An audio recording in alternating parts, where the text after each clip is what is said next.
अस्सलाम वालेकुम my friends. आज हम करेंगे चैप्टर नंबर 1 फिज़िक्स क्लास 11 के numericals. Numerical number 11.1 estimate number of heart beats in a life span. इंसान की ज़िंदगी में total number of heart beats कितनी होती हैं उसको एस्टिमेट करें। हम अज्यूम कर लेते हैं average resting heart rate let's say it's 80 beats per minute. हम अज्यूम कर लेते हैं कि एक आम इंसान की हार्ट बीट 80 बीट्स, एक मिनट में 80 बीट्स होती हैं। एक मिनट में 80 बीट्स पर मिनट, यानी कि एक मिनट में 80 बीट्स होती हैं। हम ये अज्यूम कर लेते हैं बीट्स पर मिनट। 1 आवर में बीट्स निकालने के लिए अगर एक मिनट में 80 बीट्स होती हैं और हमारे 1 आवर में 60 मिनट्स होते हैं, तो 80 को हम 60 से मल्टीप्लाई कर देंगे तो हमारे 1 आवर की बीट्स आ जाएंगी 4800 बीट्स पर आवर। 1 आवर की बीट्स थी 4800 बीट्स पर आवर, और 1 डे में 24 आवर्स होते हैं, तो इस वैल्यू को हम 24 से मल्टीप्लाई कर देंगे तो हमारा आंसर आ जाएगा 115200 बीट्स पर डे।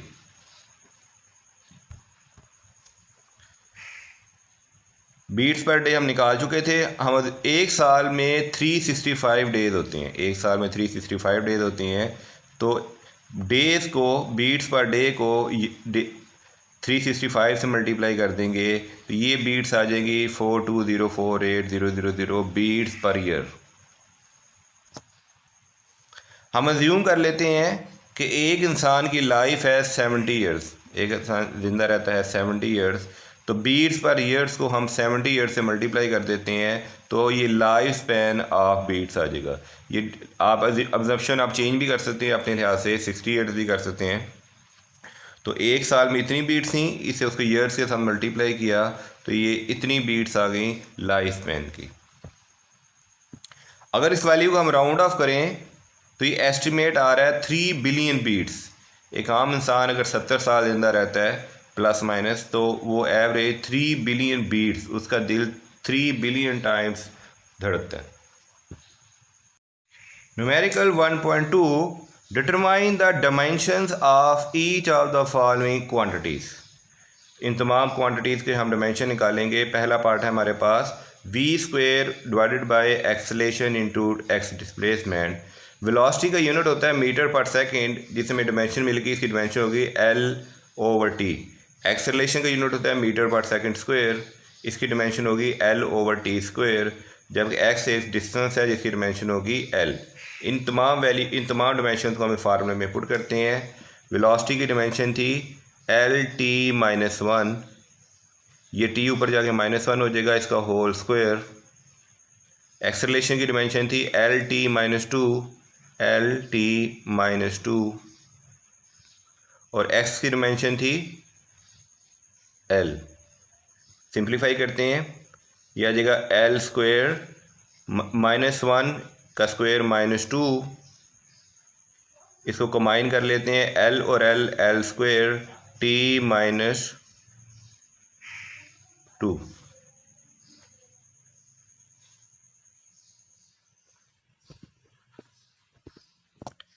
ये तमाम डायमेंशन देखें, L² से कैंसिल, T² से कैंसिल, तो आंसर आ जाएगा डायमेंशनलेस, नो डायमेंशन, डायमेंशनलेस या no dimension.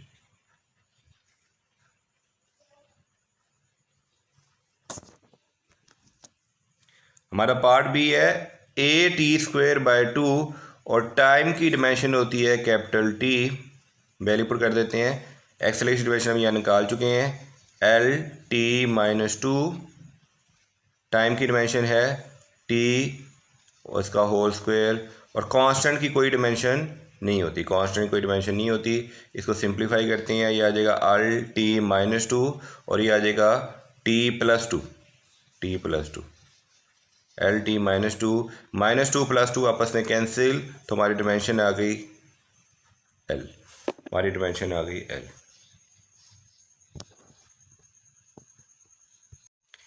Numerical 1.3 if a is equal to x square over y square into z. Then find the percentage uncertainty in a. a की percentage uncertainty क्या होगी? अगर x की percentage uncertainty है 1%, y की percentage uncertainty है 1% और z की परसेंटेज अनसर्टेनिटी भी है 2%। परसेंटेज अनसर्टेनिटी ए निकालने के लिए हम लगाएंगे प्रोडक्ट रूल। एस की परसेंटेज अनसर्टेनिटी, क्योंकि एस के ऊपर पावर 2 है, एस के ऊपर पावर 2 है तो एस की परसेंटेज अनसर्टेनिटी को 2 से मल्टीप्लाई करेंगे, प्लस कर देंगे। वाई की पावर भी 2 है तो वाई की परसेंटेज अनसर्टेनिटी को भी 2 से मल्टीप्लाई कर देंगे। जेड की कोई पावर 1 है, जेड की पावर 1 है तो जेड की परसेंटेज अनसर्टेनिटी को हम 1 ही रखेंगे, इसको किसी चीज़ से मल्टीप्लाई नहीं करेंगे।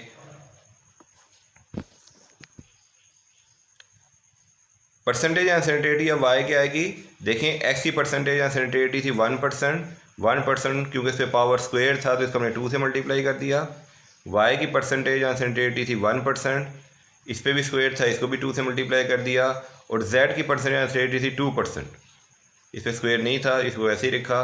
तो 2 × 1 2 + 2 + 2, तो ए की परसेंटेज अनसर्टेनिटी हमारे पास आ गई 6%। Numerical 1.4, a spherical ball of radius r experience a resistive force F। एक spherical ball है रेडियस r का, वो experience force फील कर रहा है, resistive force फील कर रहा है F due to air aid and move through the air, जब वो हवा में मूव कर रहा है विद स्पीड v।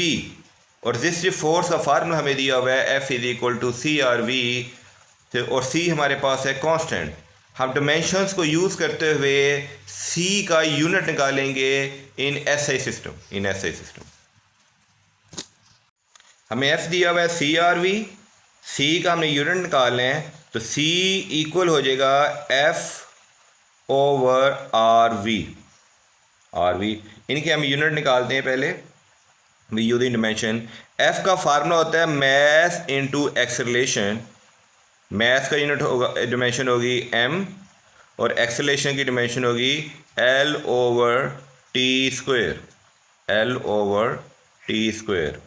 रेडियस एक लेंथ है, रेडियस की डिमेंशन होगी L और वेलोसिटी की डिमेंशन होगी LT-1। इसे मैं डायरेक्टली LT-1 लिख दी है। हम इन तमाम वैल्यूज़ को इस फार्मूले में पुट कर देते हैं। फोर्स की डिमेंशन आई हमारे पास ML/T, T ऊपर जाके -2 हो जाएगा, -2।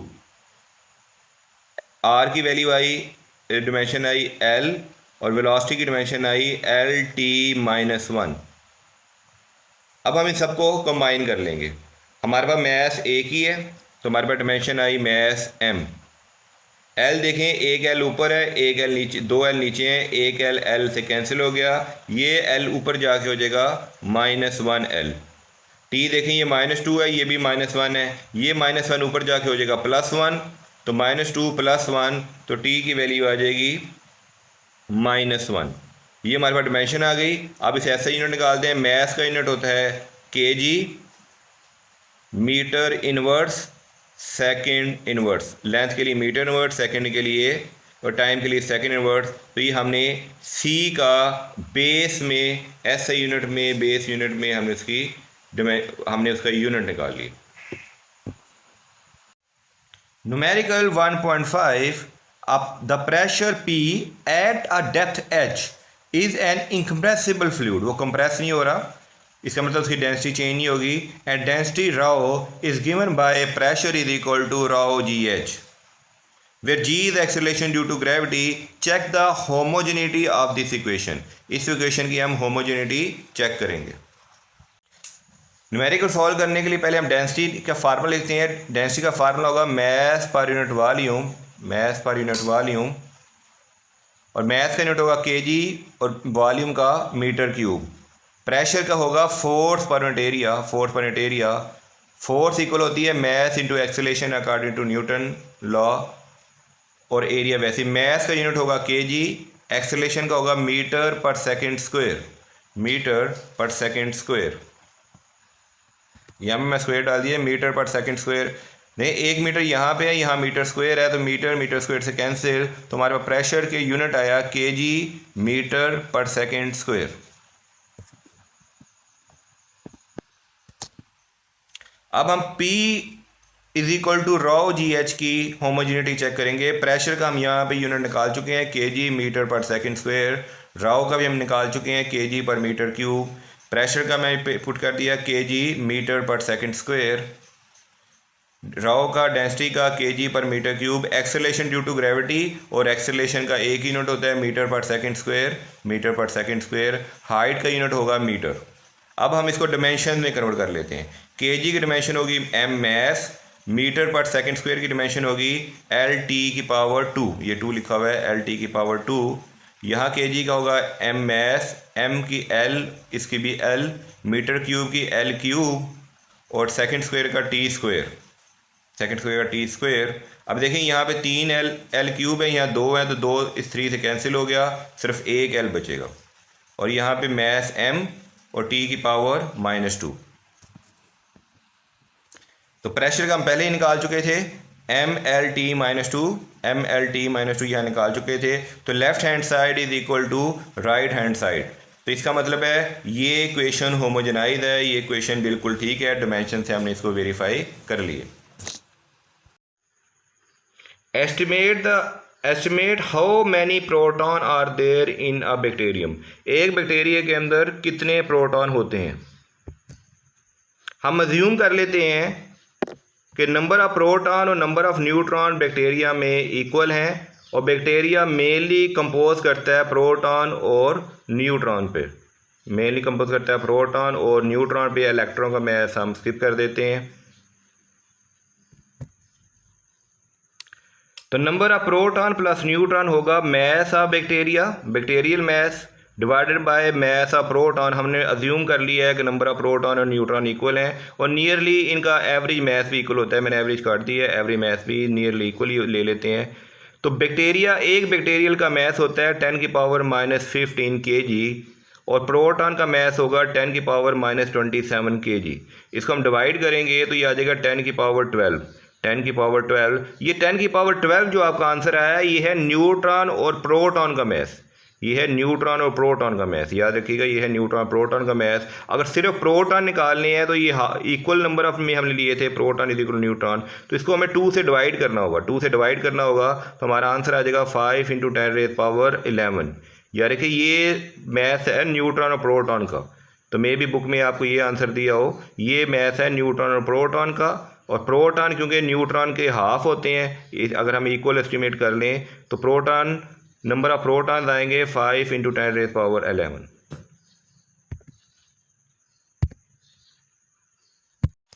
Numerical number 1.7, estimate that how many hydrogen atom does it take to stretch across the diameter of sun। ये लेट्स सपोज हमारा एक सन है, तो इसमें कितने हाइड्रोजन एटम होंगे, कितने हाइड्रोजन एटम होंगे। हाइड्रोजन एटम नियरली प्रोटॉन के इक्वल होते हैं, तो कितने हाइड्रोजन एटम होंगे, कितने हाइड्रोजन एटम होंगे, प्रोटॉन के इक्वल होते हैं, मैं यहाँ पे हाइड्रोजन लिख दी है। तो कितने प्रोटॉन या हाइड्रोजन एटम होंगे कि ये अक्रॉस द सन के डायमीटर में आ जाए। तो नंबर ऑफ हाइड्रोजन एटम होंगे डाया ऑफ द सन, सन का टोटल डाया कितने हैं, एंड डाया ऑफ हाइड्रोजन, और ये छोटा सा जो हाइड्रोजन का डाया ये कितने है। सन का टोटल डाया की एस्टिमेटेड वैल्यू है 10 की पावर 9 मीटर, 10 की पावर 9 मीटर, जबकि हाइड्रोजन या प्रोटॉन के एस्टिमेट, हाइड्रोजन के एटम्स की डाया की एस्टिमेटेड वैल्यू है 10 की पावर -10 मीटर, -10 ऊपर जाके प्लस हो जाएगा, +10 मीटर। तो आंसर आ जाएगा number of hydrogen atom is equal to 10 की पावर 19, 10 की power 19। Numerical number 1.8, the current passing through a resistor R, किसी रजिस्टर में से जो करंट गुजर रहा है, ठीक है ना, रजिस्टर आर है 13 ± 0.5 ओम, जो और करंट जो गुजर रहा है वो है 3 ± 0.1 ampere. Calculate the power consumed, correct to 1 significant figure तक हमने निकालना है कितनी पावर कंज्यूम हुई है। Find the percentage uncertainty of current passing through resistor, इसमें परसेंटेज अनसर्टेनिटी क्या होगी, एब्सोल्यूट अनसर्टेनिटी हमें करंट की भी दी हुई है और रेजिस्टेंस की भी दी हुई है। Find the percentage uncertainty of resistance, इसकी भी परसेंटेज अनसर्टेनिटी निकालेंगे हम। And find the absolute uncertainty of the electric power, और इससे जो हम इलेक्ट्रिक पावर निकालेंगे, पावर कंज्यूम होगी, उसकी भी एब्सोल्यूट अनसर्टेनिटी प्लस माइनस वाट, कितने वाट, वो हम निकालेंगे। हमारे पास पावर का फार्मूला होता है आई स्क्वायर आर। ये ऊपर हमें डाटा दिया हुआ है, ठीक है ना। करंट हमें दी हुई है 3, करंट की वैल्यू हमें दी हुई है 3 एम्पेयर, 3 का स्क्वायर, और ये रेजिस्टेंस के ऊपर वैल्यू दी हुई है हमारे पास 13। इसको हम कैलकुलेट करते हैं, 3 स्क्वायर 9 मल्टीप्लाई बाई 13 ओम, तो ये आंसर आ जाएगा 117 वाट। 117 वाट पार्ट ए में। पार्ट ए था calculate the power consume, correct above to 1 significant figure, correct above to 1 significant figure. तो इसमें तो हमारे पास 3 सिग्निफिकेंट फिगर आ रहे हैं। कितने सिग्निफिकेंट फिगर आ रहे हैं? 3। तो 1 सिग्निफिकेंट फिगर में सिर्फ एक ही आना चाहिए, तो इसको हमें राउंड ऑफ करना पड़ेगा, इसको राउंड ऑफ करना पड़ेगा 100 वाट। एग्जैक्ट वैल्यू थी 117 वाट, तो राउंड ऑफ करेंगे 1 सिग्निफिकेंट फिगर तक, तो आ जाएगी 100 वाट। 100 वाट मीन्स 1.0 इंटू 10 रेज पावर 2 वाट। ज़ीरो नहीं डालेंगे, 1 इंटू 10 रेज पावर 2 वाट। तो ये जो हमारा आंसर है, ये 1 सिग्निफिकेंट फिगर, क्योंकि 10 की पावर जो होती है वो सिग्निफिकेंट फिगर में कंसीडर नहीं होती। एग्जैक्ट आंसर ये था, 1 सिग्निफिकेंट फिगर में हमारा आंसर ये आ गया।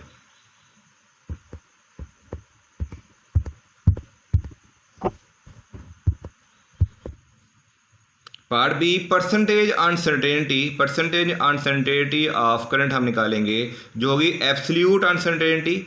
एब्सोल्यूट अनसर्टेनिटी ऊपर डाटा में हमें दी हुई है। एब्सोल्यूट अनसर्टेनिटी हमारे पास करंट की है 0.1 प्लस माइनस में दी हुई है ऊपर, और मेजर्ड वैल्यू हमने मेजर्ड वैल्यू उसके साथ आ रही है, कितनी दी हुई है? ये मेजर्ड वैल्यू हमें दी हुई है 3 एम्पेयर मल्टीप्लाई बाय 100। इसको हम कैलकुलेट करते हैं, तो percentage uncertainty of the current आ गई हमारे पास 3.3%। पार्ट सी के लिए भी हम यही मेथड दोबारा रिपीट करेंगे, वही फार्मूला दोबारा रिपीट करेंगे, absolute uncertainty divided by measure value multiply by 100। तो ये होगी हमारे पास एब्सोल्यूट अनसर्टेनिटी हमें दी हुई है डाटा में 0.5 ओम, मेजर वैल्यू है 13 मल्टीप्लाई बाई 100, तो ये हमारा आंसर आ गया 3.84%। सेम ये फार्मूला लिख लीजिएगा, दोबारा यही मेथड हम दोबारा रिपीट कर दिए। पार्ट डी परसेंटेज अनसर्टेनिटी इन पावर। पावर में परसेंटेज अनसर्टेनिटी क्या होगी? पावर का फार्मूला में मालूम है, P = I स्क्वायर आर। अब I पे स्क्वायर है, तो जो I की परसेंटेज अनसर्टेनिटी है उसको हम 2 से मल्टीप्लाई करेंगे। R पे स्क्वायर नहीं है, तो R की परसेंटेज अनसर्टेनिटी सिंपली इसमें प्लस हो जाएगी परसेंटेज, और I की परसेंटेज अनसर्टेनिटी हमने निकाली है 3.3%। 2 मल्टीप्लाई बाय 3.3%, और R की निकाली हमने 3.84%। हम इन वैल्यूज़ को प्लस कर देते हैं, तो हमारा आंसर आ गया है 10.44%। ये परसेंटेज अनसर्टेनिटी है पावर की, परसेंटेज अनसर्टेनिटी है पावर की। पार्ट में पूछा गया है एब्सोल्यूट अनसर्टेनिटी ऑफ पावर क्या होगी। एब्सोल्यूट अनसर्टेनिटी निकालने के लिए हम परसेंटेज अनसर्टेनिटी, परसेंटेज ख़त्म करने के लिए हम 100 से डिवाइड करेंगे और उसकी जो वैल्यू है वो लिख देंगे। और परसेंटेज अनसर्टेनिटी आई है पावर में 10.44, इसका परसेंट का साइन खत्म करने के लिए हम 100 से डिवाइड कर दिया, और पावर की वैल्यू हमारे पास आई थी, एग्जैक्ट वैल्यू हमारे पास आई थी 117 वाट। इसे मल्टीप्लाई कर देंगे 117 वाट से, इसे हम कैलकुलेट करते हैं, और मेरा आंसर आ रहा है 12.21 वाट। ये याद रखिएगा, ये परसेंटेज, ये एब्सोल्यूट अनसर्टेनिटी है जो प्लस माइनस में होती है। तो अब पावर की वैल्यू क्या होगी? पावर की वैल्यू होगी, एग्जैक्ट वैल्यू वो होगी 117 वाट प्लस माइनस 12.21 वाट। तो ये हमारा आंसर आ गया।